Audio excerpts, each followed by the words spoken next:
Chapter 5 of Bigger. When you finish reading this chapter, please take time to think about what you would name this chapter if this chapter had an official name. Also think about how would you punctuate the title of a chapter in a novel. Tyler met Uncle Matt downstairs early, before anyone else was out of bed. His uncle beckoned him through the door that separated the family living quarters from the store. "It won't do to send you off without a few supplies," Uncle Matt said, picking a slim metal container from a shelf. "This will help to keep your matches dry," he explained, and filled it with as many matches as it would hold. Then he selected several tins of meat from another shelf and got a can opener from a drawer. "These will only do you for a few meals, Tyler. Then you'll have to think of something else," he warned. "Might be you'll have to do a little mooching as you travel along." Next he selected a handsome knife with a bone handle from a glass case, then a small whetstone with which to keep it sharpened. Finally he picked out a large blue kerchief. "I noticed the back of your neck was burned near to blistering," he murmured. "Going farther south this time of year, the sun will only be more unforgiving. Wear this. It will keep you comfortable." At breakfast, Aunt Margaret was much noisier about his leave-taking than Mama had been only yesterday. Well, it was almost as if for a moment she believed she was his Mama. If she had been, Tyler thought, her carrying on would have made it twice as hard to take up the second day of his journey. He was glad Mama was stony-faced and brave, her pain showing only in her eyes, not her words. "Your daddy's probably lying in his grave as we speak," Aunt Margaret wailed loudly, her voice colored by the same whining note as Clayton's. "Land sakes! You're only a boy, never been out of these hills before, no telling what might become of you." When her back was turned, Clayton got in a few licks of his own. "All I can say is you must be daft, Ty Bohannon," he hissed, "going off to look for somebody who's dead or don't want to be found. Otherwise he'd come home by now like most everyone else."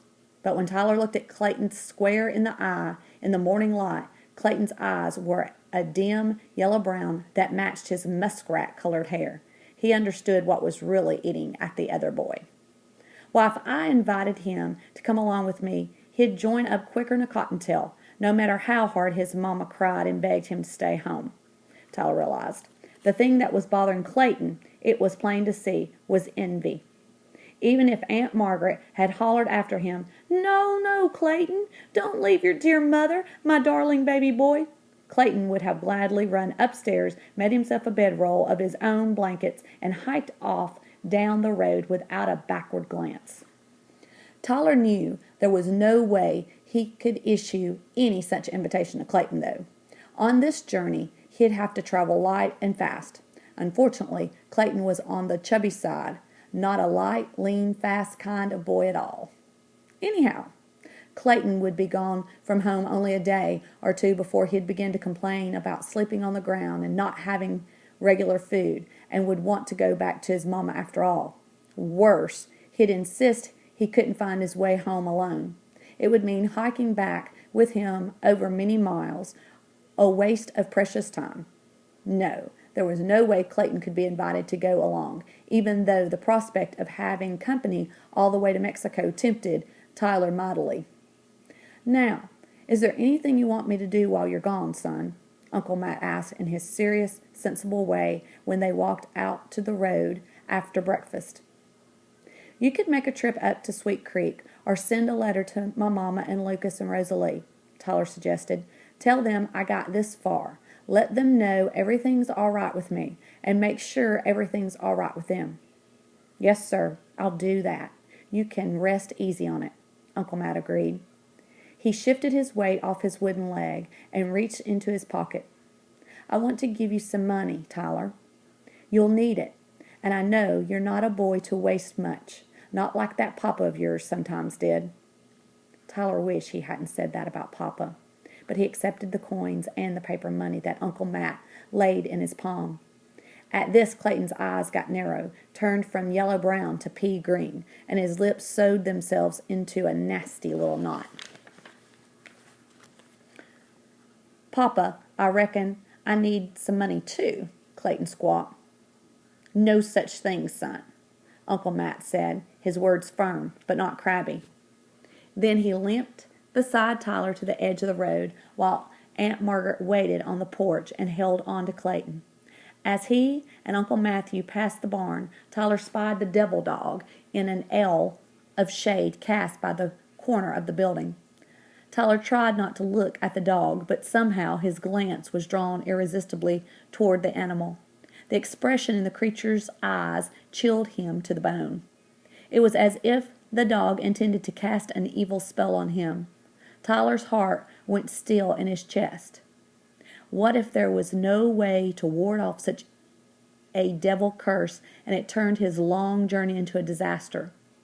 Although it was a gloomy thought to recall Uncle Matt's words, that the animal must be shot, perhaps it'd be best, Tyler decided. After all, if the devil really was hiding inside him. Then, after a second uneasy glance, Tyler understood why the dog's gaze was so compelling. Its eyes were of two different colors. One eye was brown and warm, like an ordinary dog's, but the other was as cool and blue as a bit of milk left at the bottom of a tin pail. Suddenly, Tyler thought of the blue-white Aggie buried in his pocket. Yes, it was that same bleak, faded color, all right. Out of that pale eye seemed to stare an altogether different dog than the one that looked out of the brown eye. I see you're wondering about that critter's eye, Uncle Matt remarked. It's not a blind one, as some folks make the mistake of thinking, he explained. Why, he'll bite you just as quick if you come up on his blue side as on his brown side. Looks like a glass eye to me, Tyler murmured, fingering the Aggie in his pocket and remembering the feeble, pale-eyed old horse Mr. Blackburn rode to school. He cut himself a wide path around the dog. There was a strange fellow who came through New Hope a few months back, Uncle Matt went on. Nobody knew who he was, where he came from, or what his business was. Nobody trusted him far as they could pitch him, though. Disappeared one day as quick as he showed up, but left that dog behind, tied to a fence over there, he explained, pointing down the street. I've always figured he was descended from one of those sheep dogs from Scotland, them having different colored eyes, as they sometimes do. Long as I've had him chained up, he's been looking down that road, wondering, I suppose, if that chap will ever come back to claim him. Then they were at the road themselves. There was no more time for talk about dogs abandoned by their masters. It was time to say farewell.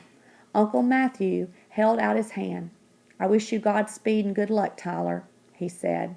There was something wise and gentle in his voice, as if he understood this was a journey that had to be made, even though he himself was a sensible man who'd never do what the son of a man with a gypsy heart had to do. Favoring the Union, as Uncle Matt did, he'd never have chased after Joe Shelby anyway, even if he'd had 2 good legs. Tyler felt his uncle's warm hand on his shoulder. And if you find your papa, you stop here again on your way home and stay the night with us, hear? Tyler was grateful. Uncle Matt seemed to bear no hard feelings about Papa's choice in the war. Thank you, sir, Tyler said. And I'll take care of the money and bring back what's left over. Uncle Matt smiled. If you spend it all, son, that's fine by me. That's what I meant it for. Say goodbye to Cousin Clayton for me, Tyler urged, then fibbed a little. Tell him I'll look forward to seeing him again when Papa and I stop come September. Uncle Matt, with a half salute, turned back to the pair who waited for him on the porch of Riley's farm and home store. Tyler waved to Clayton, who kept his eyes fastened on the toes of his shoes and refused to wave back. Just as when he'd left his home place, Tyler didn't treat himself to any